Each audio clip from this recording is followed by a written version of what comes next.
article in the paper did not read. Right. Yeah. What picture didn't you see?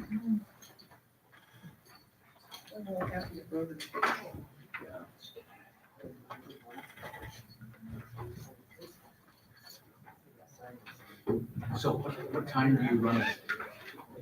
You were right behind the guy from Kenya. Park, newspaper or something. I was behind him. Yes, you were. What time do you run? No, I typically my time is about 4:30, but I didn't make that, so. Severe cramping, I literally, I was cruising.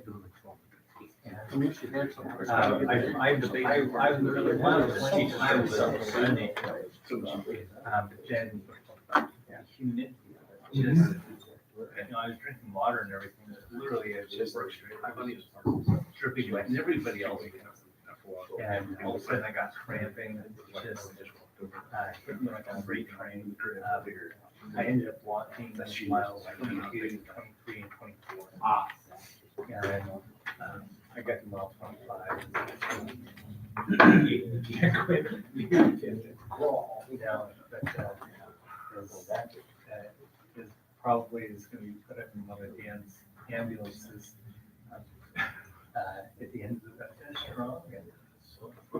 And I got transported to Mercy General Hospital for some attacks. Second You get time. transported again? Yeah. And this is a sport, It is. an unpaid sport. No, I guess I pay to do it. I Oh, you're paid to do it. Yeah, okay. Pay 3 times, pay to do it, then you pay for the And then you ambulance. pay for the hospital, and then you pay for the next week while you recover. They were super nice.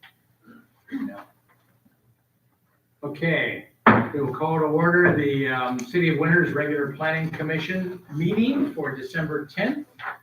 Nago, if you'll call the roll, please. Commissioner Adams, Altamirano, Contreras. Here. Riley. Schrupp. Here. Vice Chair Baker. Here. Chairperson Meyer. Here. John, really isn't any question. You can stand. Please join me. I pledge allegiance to the flag of the United States of America and to the republic for which it stands, one nation, under God, indivisible, with liberty and justice for all.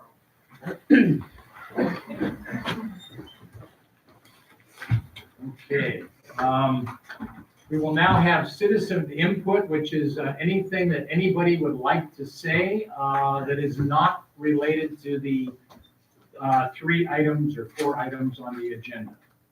One item which has been pulled. So 6:31, we open it up for public input. I'm seeing none. And we'll close it at 6:31. Consent items, the minutes. Any comments, corrections on the minutes? They were very short and concise for a long meeting. I will, We have a motion. Do I have a second? A second.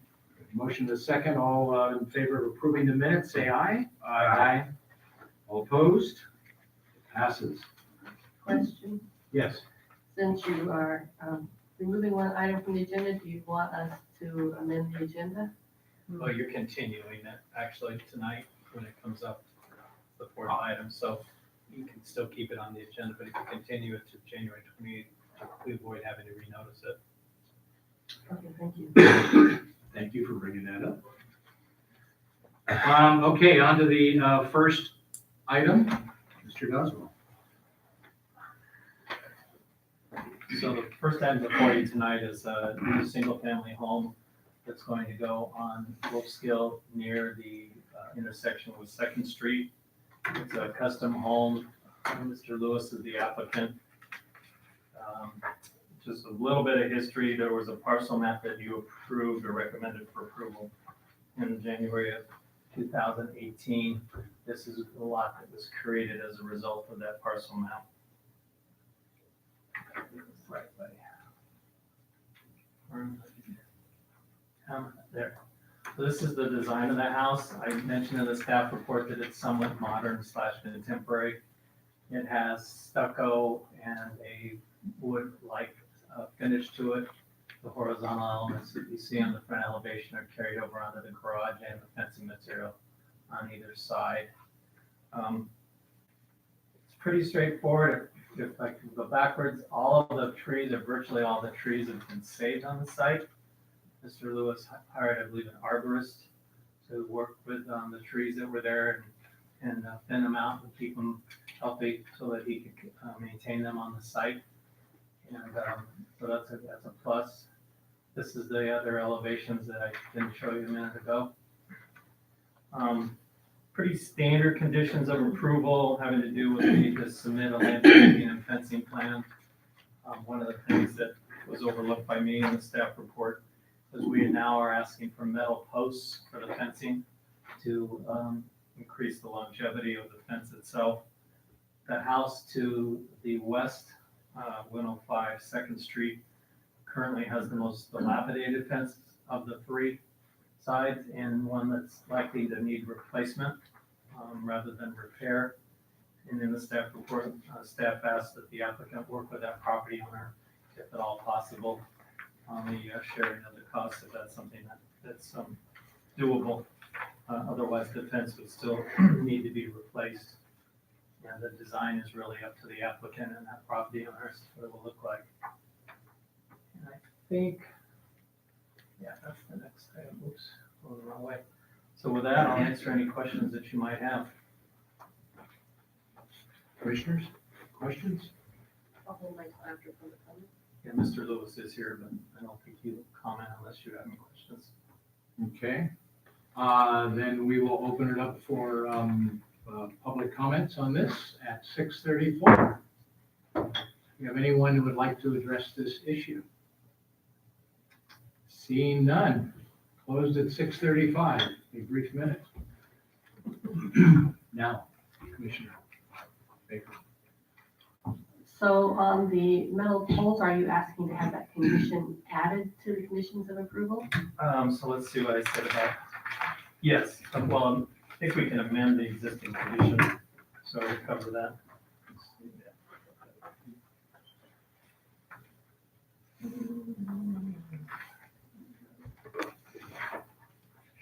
have a condition about landscaping and fencing, but right now it's not jumping out at me. But the applicant does need to submit a landscaping and fencing plan. Yeah, let's see here, I just added conditions of approval for the tentative map, parcel map. So I would ask that you add a condition about the landscaping and fencing be subject to staff approval and the fencing to include, I do have it, number 14. It says provide front yard landscaping, 15-gallon tree, blah, blah, blah. So that one would be amended. To include fencing with a requirement for metal posts. Oh, that's the other one. Thank you. To replace the shared wooden fence, metal posts be included with any fencing. That's okay. And 15. Do you want when 15 or 14? 15, yeah, 15 talks about the fence. 14 is really related to landscaping. Okay. I guess I just have a quick comment. I don't know that whether or not it's a policy decision that's been made or if it's an official policy position, but metal fence posts versus wood fence posts don't keep me up at night. And I think that it's just another thing that we keep asking and kind of keep encroaching upon, these people trying to build their homes. And I understand that there's a sound basis for wanting it, but I just don't know that that's a policy we've adopted. And again, it's not one that I'm Yeah, particularly concerned about. It's not a formal policy that's been adopted by the city, but there is discretion in design review to include that if you feel it's an appropriate design feature for a project. And if I can comment, Chair, Yes. all of the subdivisions that we have approved through the planning commission have had the same requirement. Well, and I would add, and Dave and I were discussing this today, during that recent windstorm, we lost 3 fences in our neighborhood. And all three of those fences have been replaced with metal posts in the construction of them. So it seems to be what fence people are going. And they were all replaced by contractors who came in to do them. So it seems to be where it's going. And we just did a very large fence for a multifamily property in Davis, and that was the standard as well. Becoming more so, Yeah, sure. A de facto standard. a de facto standard. Okay, any other questions, comments? I move the approval of the staff recommendation with the addition of the metal fence post in condition 15. Okay, do I have a second? I'll second.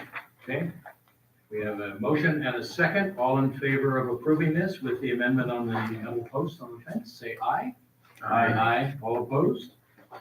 It passes unanimously, fortunately, because we have 4 people. Thank you. On to the second item. This is a single-family home on lot 18 for phase 2 of the Olive Grove subdivision. This is a real brief history. Again, the subdivision was approved by the council in 2017. The planning commission approved the design of the 5 homes that are being built on Hemingway, which is considered phase 1. This is the first lot being proposed for development in phase 2. You had this item before you at the November 12th meeting. There was a lot of discussion, I'd say almost entirely focused on the issue of the grading that's taken place on the phase 2 portion of the site and its impacts on its adjoining neighbors from a drainage perspective. The applicant's engineer spoke at that meeting and indicated what his observations had been in the recent past going up to that meeting. And since that meeting, we've had an opportunity to get more information from the applicant's engineer. These are the interim improvements that have been made to the site in Hey, order Dave, why don't we have the city engineer to, okay, all go right, and go over that? okay, I will let Alan speak on that subject then. We never really got too deep into the design. I think I mentioned to you at the last meeting, there's a couple of oddities that I found that seemed to be either mistakes or, again, it didn't make sense to me, was the fact that they had 2 different siding materials. 3 out of the 4 elevations have board and bat siding, the 4th elevation had horizontal siding. I'd like to think that wasn't intentional, that was more of a mistake. And then the other comment that I had related to the roofing, as you can see on the bottom elevation here, at the rear and the front elevation to the left, I guess, and the other to the right. It shows composition shingles on the lower floor and metal seam roofing, and then it shows metal seam roofing on the second floor. My recommendation was that they go to one material on the first floor, and really it could be composition shingles or standing metal seam to match the second floor. Pretty much that was it. There's some conditions having to do with the size of the members for the trim and the fascia board. We need to do a landscaping and fencing plan, again with metal posts, as we just discussed. And other than that, I didn't have a lot of design issues with the project as proposed. And so with that, I guess we'll either have Alan come up and address those interim steps or be here to answer questions. Just real quick, so they submitted this design, so you have to go off of what they've submitted. So if you have to take into consideration whether you're comfortable with a design of a house that has different siding going different directions and different roofing materials on the same levels. So you either have to consider this design or no design, no assumptions. Or as a or put it recommended forward by to come staff. back amended. Or you just deny it. Just to clarify, John, if that's all right, you're saying that we couldn't approve contingent upon them returning a design that has those things in it that you just said? Well, typically the answer is yes, unless it's such a significant change that it's hard to understand what that will look like. But as I mentioned I'm looking really for two major changes. One is having all four sides be the vertical siding that you see here. And the second is that the roofing material be consistent on the first floor, either all metal seam or all composition. And if you look at this right now, here's the composition's on half. But then when you look at this other elevation, it's only on the front half, not the back half, where it goes to metal seam. So again, it seems to be more of a mistake than on purpose. Well, let's ask the applicant. Is the applicant here? There's a representative here from the applicant. I don't know if they'll know the answer to that. Yeah, I represent the owners. I wasn't aware of this. Could you come to the podium and your name and address, please? Thank you. Yes, my name's Larry Apsell. I'm from Sacramento, 958-625 Carmichael. I'm not really familiar with the planning design on the houses now. They didn't go over it with me. The owner, Chris Williams, had to go out of town and the other owner was out of town. So they asked me to come by and substitute for them. But as far as siding, I've seen it done both ways where they mix them together. I'm involved in some major projects over in Milpitas and Livermore, and we're doing some big high-rise apartments, and they're doing the same thing. Some of them are running sideways and some of them are running vertical. And it's all a design, that's up to the architect. So I'm not sure if that's something they insisted on. So I wouldn't be able to give you an answer on that. So you could not make a commitment for the. Well, I can make a commitment, if you want it all vertical or all horizontal, we can agree to that. So if it's majority is vertical, then we'll go with all vertical rather than take out the horizontal and just make it all vertical, which is not a problem for them. And as far as the roof, different two types of material, you can go with all either comp or we can go all metal seam roofing. If that seems to be a question or a problem. So is it a preference for the city for a vertical? I mean, I don't think we've decided yet. I think we just wanted to hear from you to start with, before we have some comments, and then we're gonna have some input from the public as well. okay, So, okay, all right. thank you. Do we want to hear about the, Alan, the engineer, and the work that was done? He's here. He didn't want me to address it, so I think Alan would be the better person to. Okay, great, because there's a lot of material in here about that. They've got the- Yeah. The MP reports as well. Hi, Alan Mitchell, Financial Enterprises, city engineer. Merry Christmas. Merry Christmas. What's up on the screen currently are the interim improvements. So let's go back to last winter. Project that started grading, project did not complete grading. The rains hit. Unfortunately, some of the grading on the front lots were graded back towards the adjacent property owners, Jordan in particular. Once that was discovered, interim improvements were installed and that helped protect that.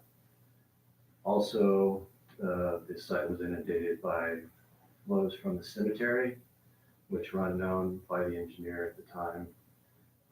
What happens is it used to flow through the orchard. And so the orchard obviously was raised with the subdivision that backed up the flows, and the flows headed south and inundated Joe the Butcher's. So from that, we learned that flows were coming from the cemetery, and interim improvements were designed by the engineer, Lawyer Nickel. So what you have here is Lawyer Nickel put these interim improvements together, which have been implemented as of today. And it seems to be holding with the recent rains. These aren't the ultimate improvements. These aren't what were included in the grading plans that were approved by myself. Those are on the next sheet. So these are permanent drainage improvements. So it shows arrows, basically the lots are graded towards the street, which is typical. It shows retaining wall along the edge of the south property lines, because those lots are raised to flow forward, so it's gonna create a differential on grade, so retaining wall is needed. Retaining wall is not there. I believe that the grading has been completed though, so that helps.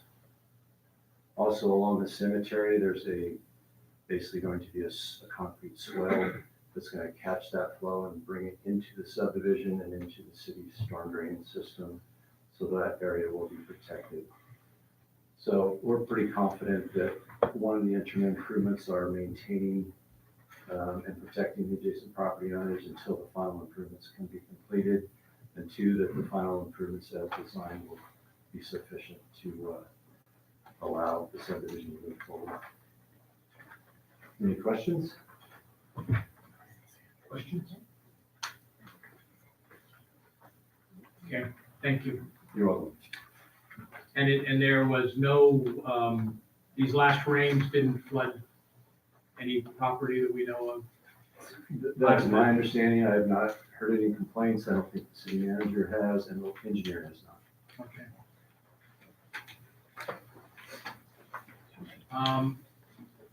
Why don't we open it up to public comment at 6:49? Would anyone like to address this issue?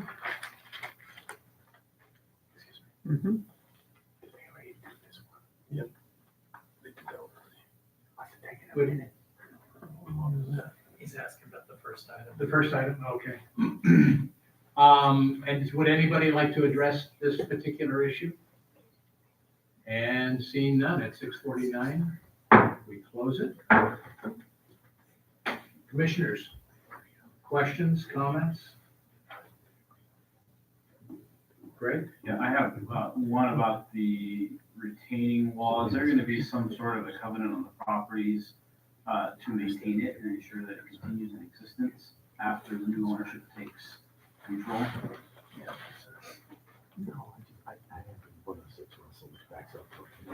The retaining wall is a block retaining wall, so I'm not sure how much maintenance. We typically require retaining walls to be wood and don't provide covenants for that. So this one will be block, and I anticipate that it's not going over time. So I haven't conditioned the project accordingly, and I guess it's something that could be discussed and required. I guess I understand that maybe through natural occurrences, the block probably isn't gonna get disturbed too much. But as soon as you get a new owner in there, they might have a different idea of what they want to look at or what they want to see. So I'd be interested in having a covenant to keep that or some functional equivalent. It's actually really short.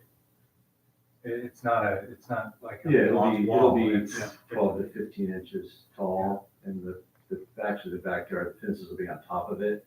So the property owner, actually, I don't know how they would be able to affect that without affecting the fence. Those lots are higher than the surrounding lots, which is of course where the whole issue has come in, flooding and mud. Right, so the retaining wall is below their finished grade, so if they excavated their backyard, they would be able to, I guess, affect the retaining wall, but they would also affect the backyard fences on top of it. So I don't anticipate that happening. Is there a downside to doing that? I mean, we didn't anticipate the flooding a year ago, and look at it now, right? I mean, it just seems like the more you can do to protect the adjacent property owners who are already really upset with the things that are going on. Again, unless there's a downside to it that we haven't haven't discussed, it just seems like a reasonable thing to do, to say, to the extent that this raised property is causing issues with the neighbors, they should be forced to keep whatever was implemented in order to protect those neighbors. But I guess your explanation makes a little bit more sense now. If it is underground, that's even less Right. likely to be disturbed, but again, you never know. Yeah, I'm just not sure legally how to enforce that. It's not an engineering question, so I don't think we might be able to do that. Well, first I can say we can't do that tonight.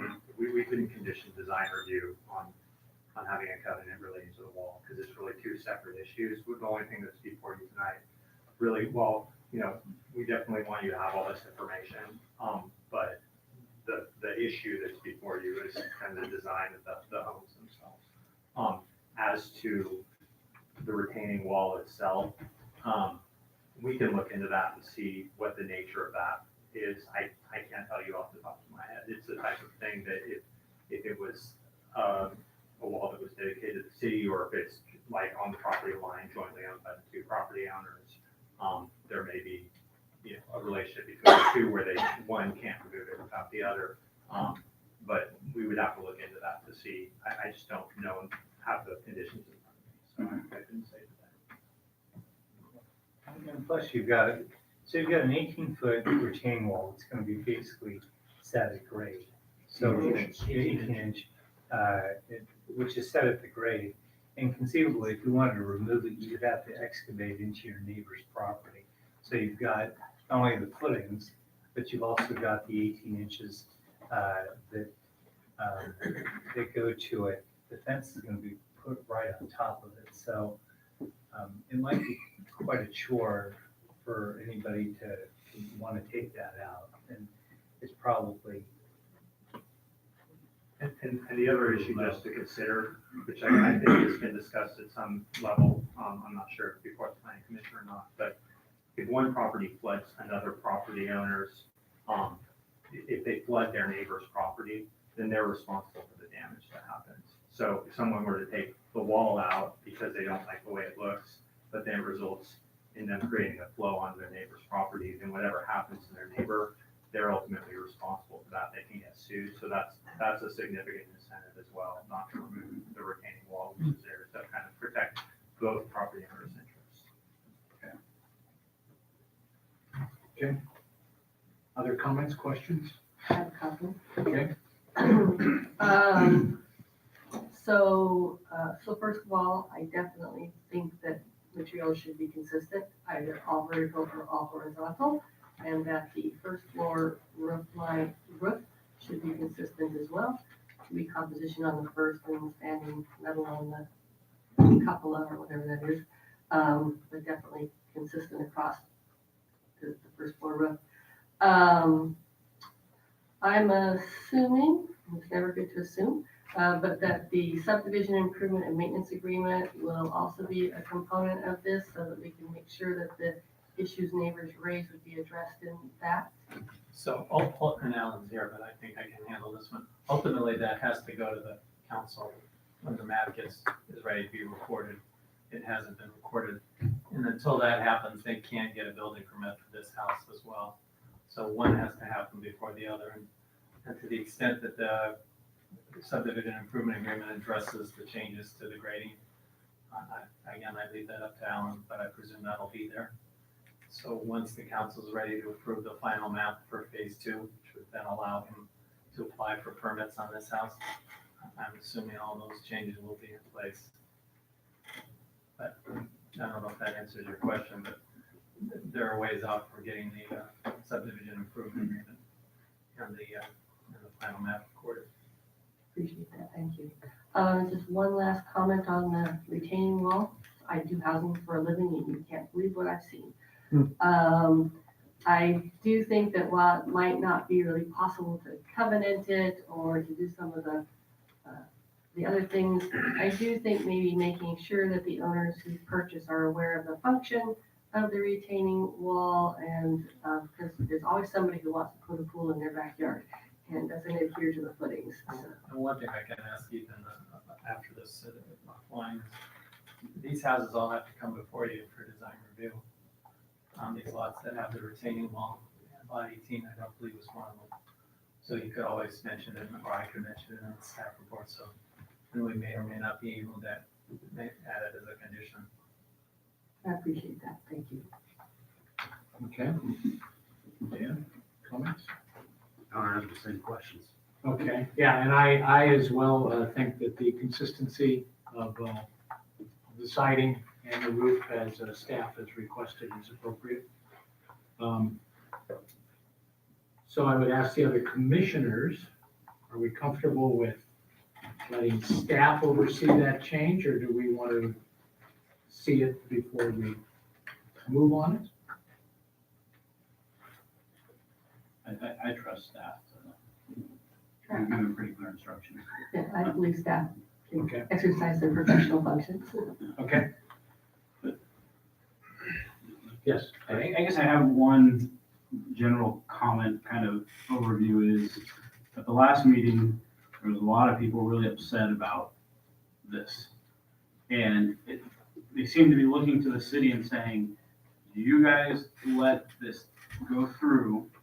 I think it was even brought up that while we were approving that, they said, hey, this is raised, what about flooding issues? And we said, oh, no, that's gonna be taken care of, it's gonna be graded, it's necessary because of the way the waters flow in that area. There was all of those comments made. And then it seemed like the reply from the city was, hey, if this house moves forward, eventually we're gonna get to the maintenance agreement, it'll be bonded, if something blows up, project-wise, we'll be able to come in and make sure the draining's in there.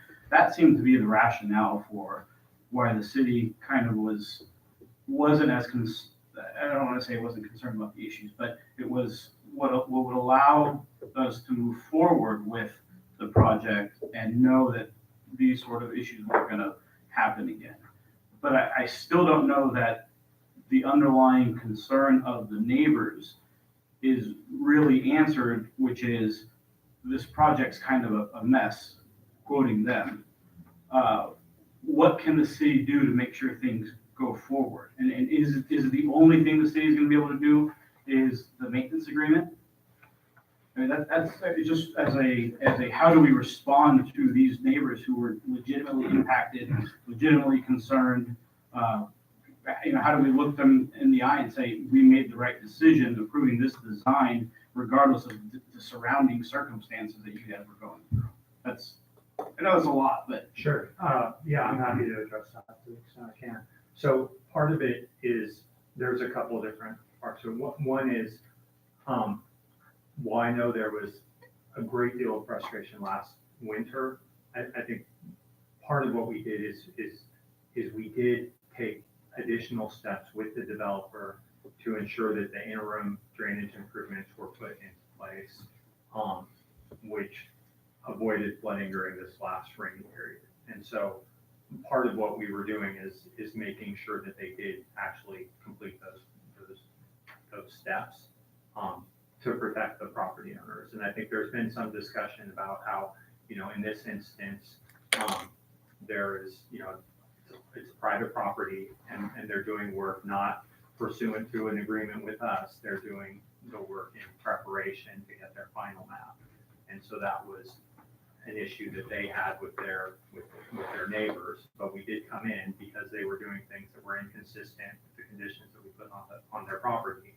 And we essentially stopped work on everything that they were doing until they made sure that those interim improvements were in place to protect against the flooding during the interim period. Alan and his team are continuing to do inspections to make sure that they maintain those. And so during this intervening period, that's part of what's being done.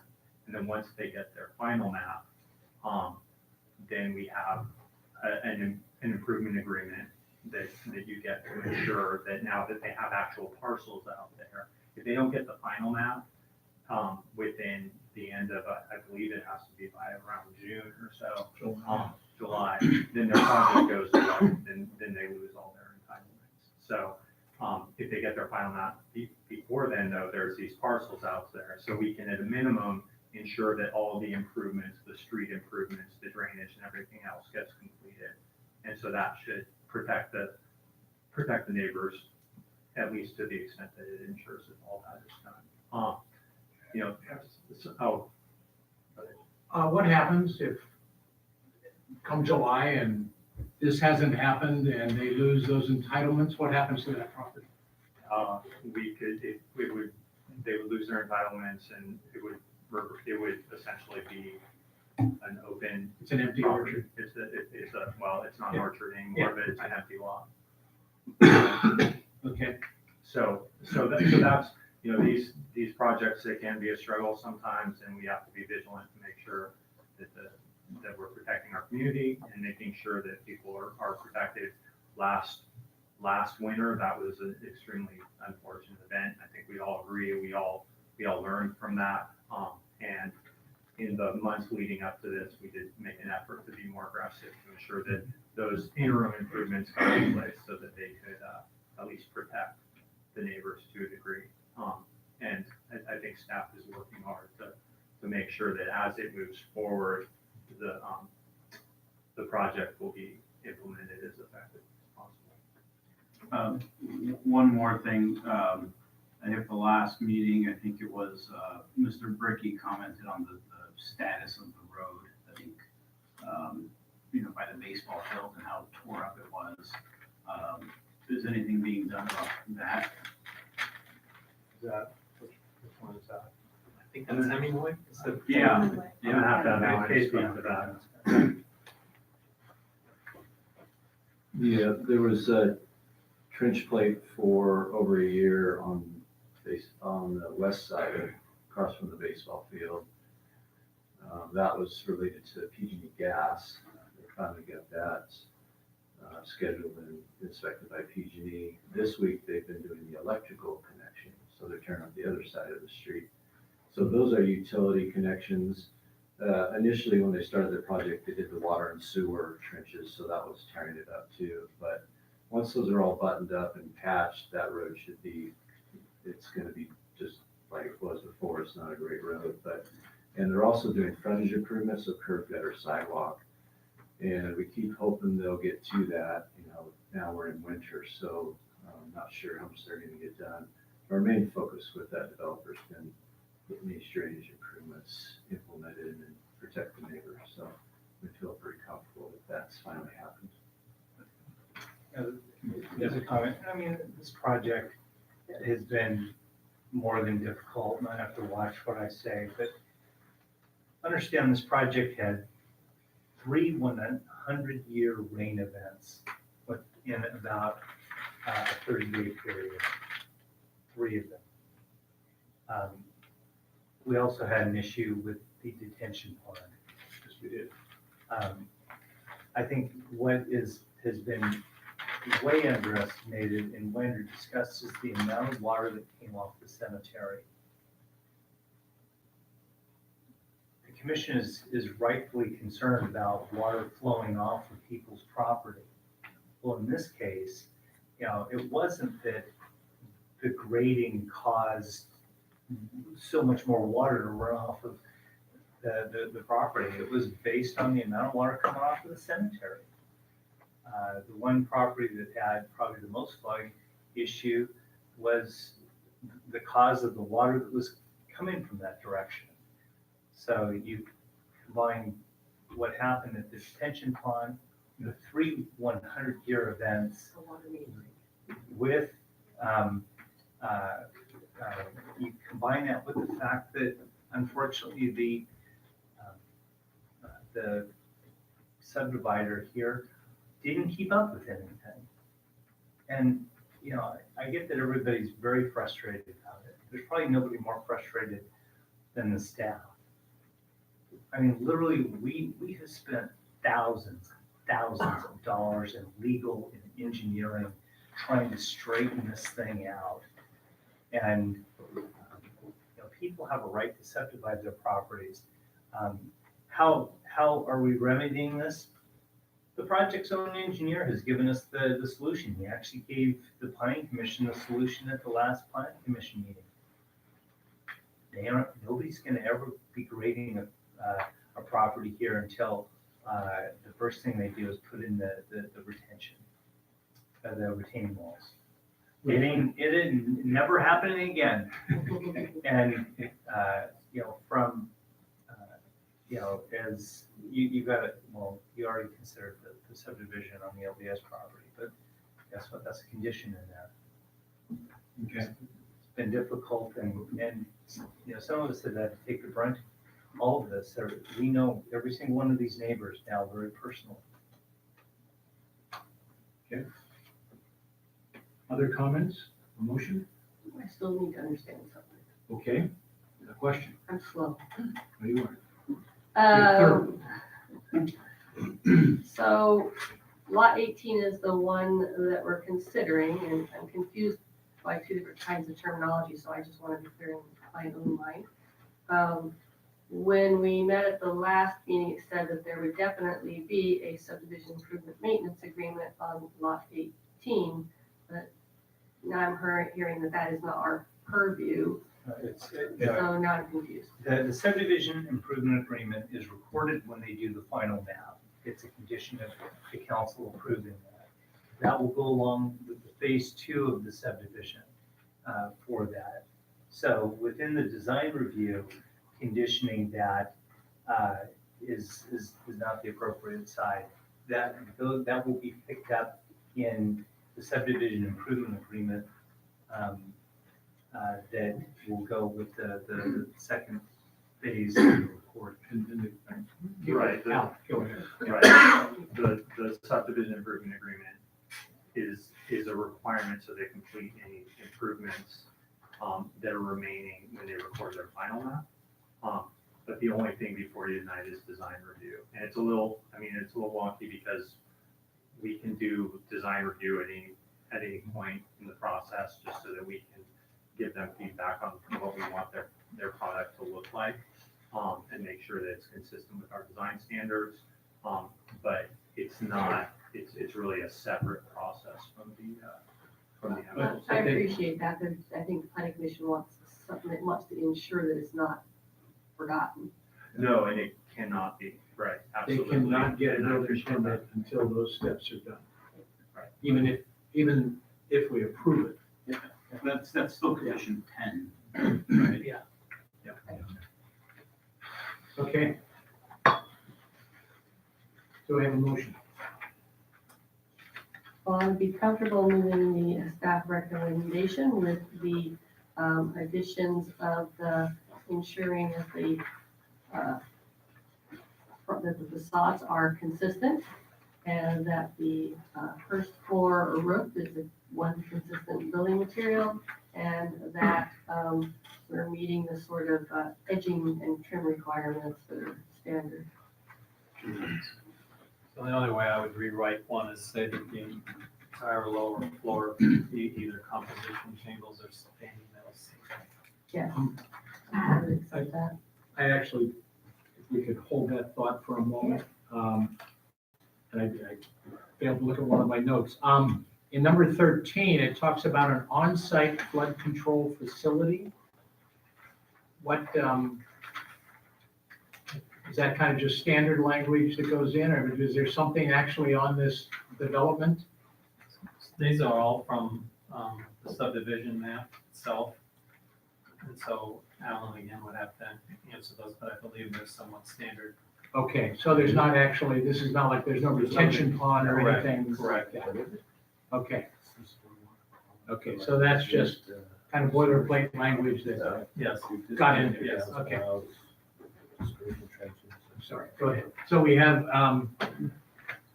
you were explaining what you'd be comfortable with in language. Well, just give them the flexibility of going all metal seam if they choose to do so rather than half and half. Or all composition, either Right. way. Just one consistent material Right, with on my the lower original floor. on the lower floor. Yeah. Okay. Do we have a second on that motion with that? I'll second the motion. Okay, we have a motion and a second. All in favor, say aye. All opposed? It passes. Thank you. On to the next Crown Communities.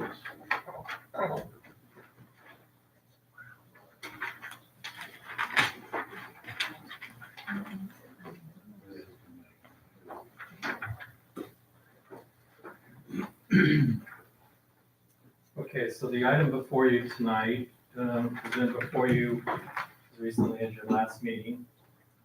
At that last meeting in November, there was the discussion that centers around primarily the design of the homes that are being proposed as part of this subdivision. In the staff report that you received at the last meeting, staff had a number of concerns about this sameness of the three models and their elevations and the lack of any sort of veneers or ways to enhance the exterior of those units. We met with the developer's representative actually by phone, teleconference, and we discussed changes to the elevations based on staff's comments. And in your packet, I'm sadly misplaced in the wrong spot, you received copies of the plans from the previous meeting, which are the ones that staff critiqued. And then you received also this updated elevation for the Plan 1, the Plan 2, and the Plan 3. And in my staff report, I go over step by step the concerns that I expressed in the November 12th staff meeting, staff report, and then the changes that have been made as a result of the teleconference that I had with the applicant and their architect on the 20th. Excuse me. Generally, staff was in agreement with the changes that were made. We had a number of suggested additional changes that are discussed on the staff report. One was to vary the height of the pitch of one of the models so that you didn't have all 4 and 12 pitch. As you can see, this particular model has a hip roof on the front elevation, and it has a gable roof on the second elevation and a gable roof on the third. Let's see, it's the original. Plan 2, gable, clipped, and gable, and veneer on one elevation. And actually no. And then gable, clipped, and gable again. And so in one of the elevations that has gable and not a hip or a clip roof, change the pitch of the roof to 5 and 12. So that was one of the changes. See, the garage doors, the applicant agreed to provide 2 different designs of garage doors. It's not indicated here in these plans. And they would have windows or clear windows in the upper level of the door so that it'll allow natural light into the garage. Suggested on Plan 3, increase the width of the window to 5 feet instead of 4040. Those are all 4040s in every single elevation that you see in the bedrooms. If that front pop-out area was supposed to have a 5040, I know it's just a minor change, but it gets rid of, again, the sameness that's occurring. I think I heard at the Planning Commission meeting, and Commissioner Baker can correct me if I'm wrong, there was discussion about trimming all the windows and doors the same except for the garage door, and that's the main garage door. And there's also a door leading out of the garage that's on the side elevation. So in the staff report, I recommended trimming all the windows the same except for those 2 garage doors. And that's pretty much it. That's the standard one again about landscaping and fencing and having to come back with that for staff review at a later date prior to issuance of the building permit. There's been a meeting at the council level to discuss the subdivision and the PD overlay. It really didn't go into it in the staff report because you've already weighed in on that, and the council has an opportunity to address that at their next meeting. Okay.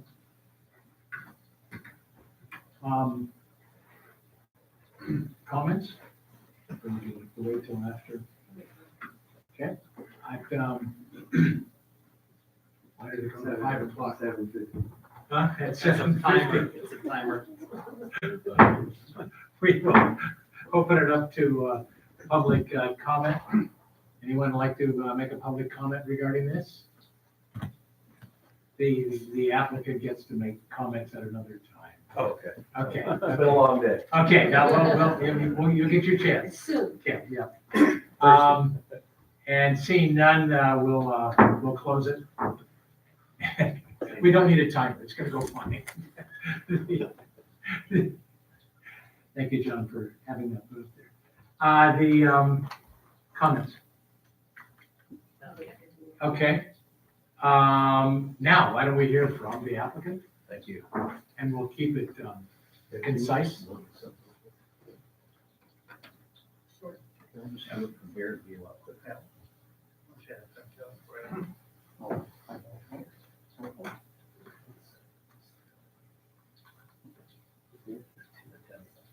And we're just looking at design issues.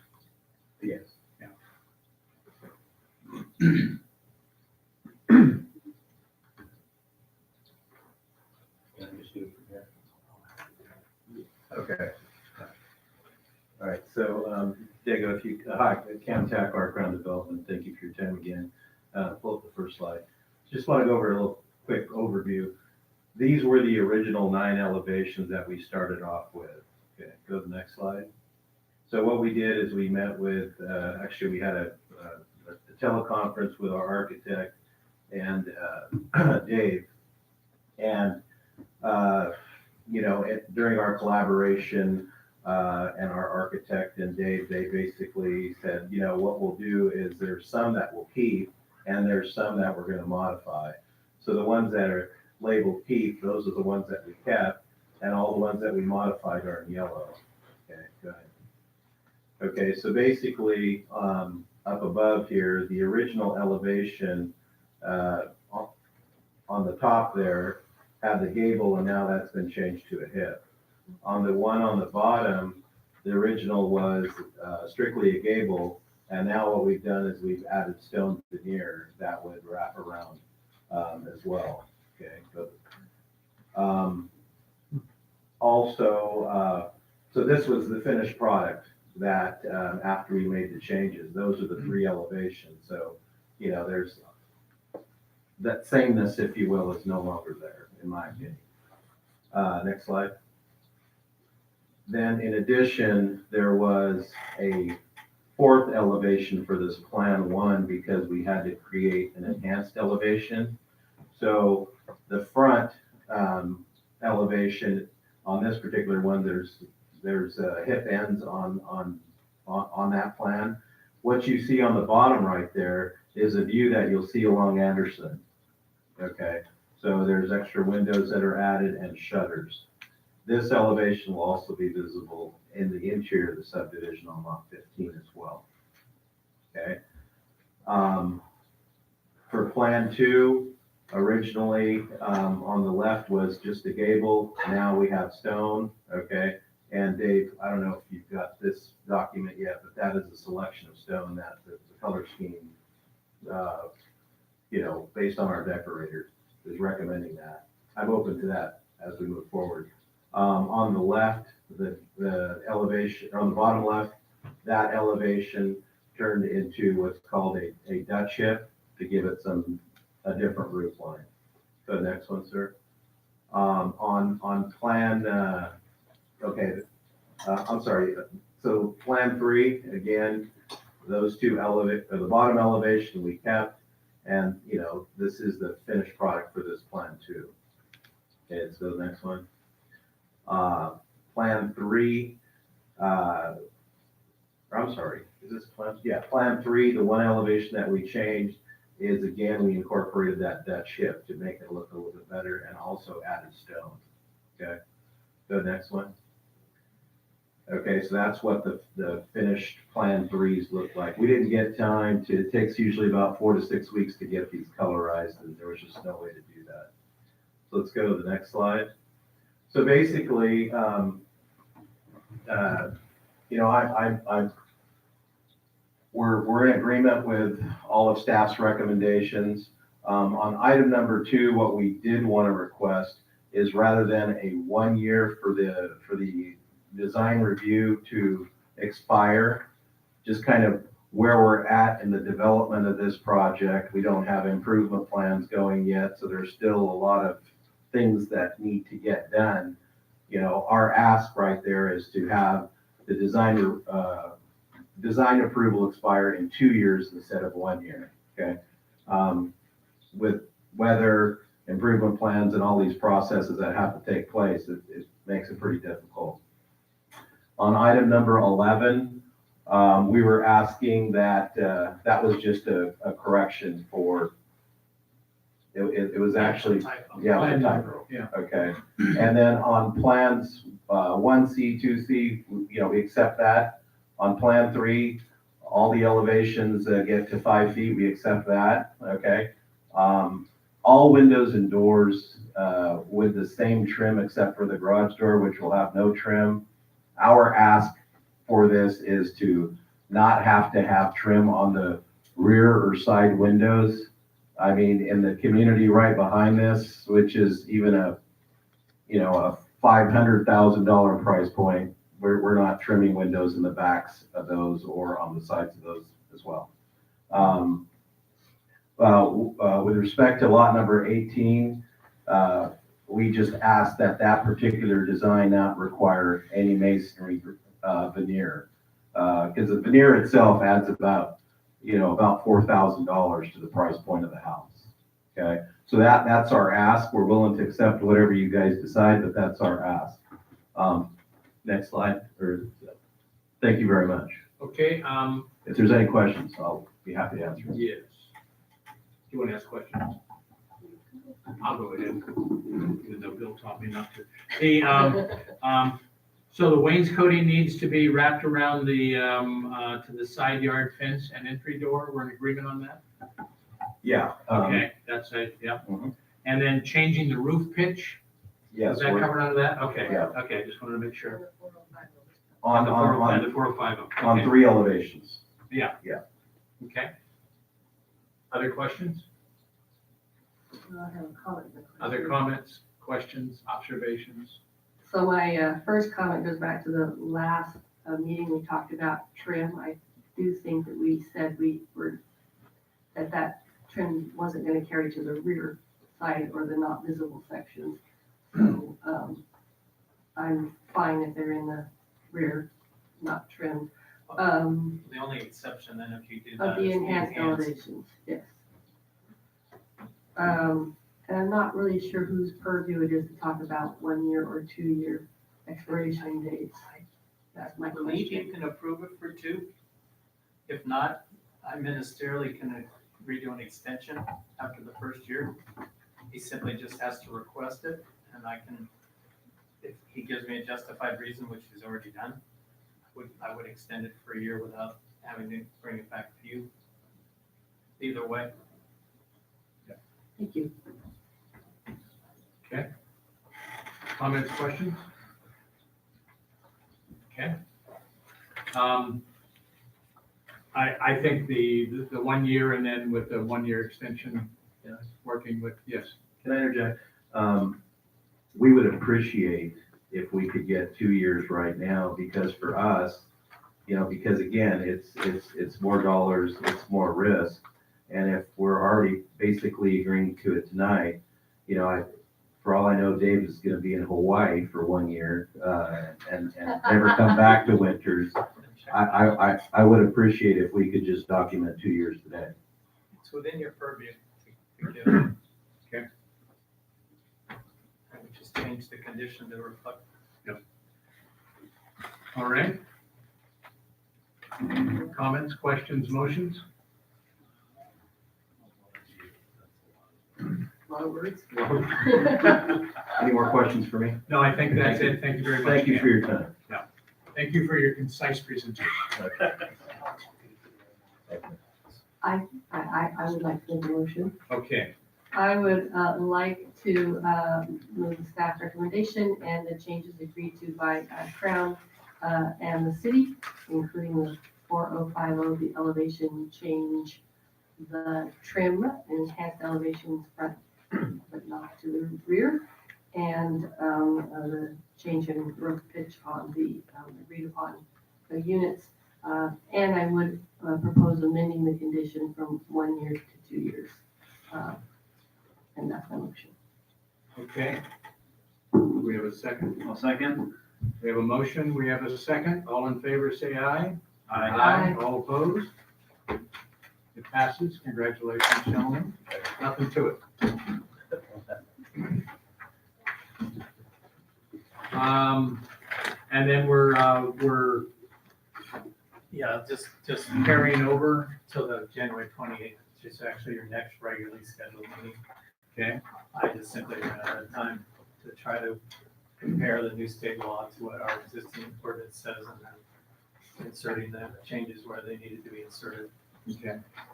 And really it's low risk because we defaulted the state for a few months, but I don't think we're gonna have a big rush on accessory dwelling units between now and next February or so when the new ordinance could be in place. Okay. And so do we have to do anything to, Just vote to continue it to that date. do we have a motion to continue that to that date? Come on, Greg. I move to continue it till January 28th for the next. I'll second. And we have a motion and a second. All in favor, say aye. Aye. All opposed? All right. Staff comments? Just one real quick. John, I know yeah. some people watch this on TV.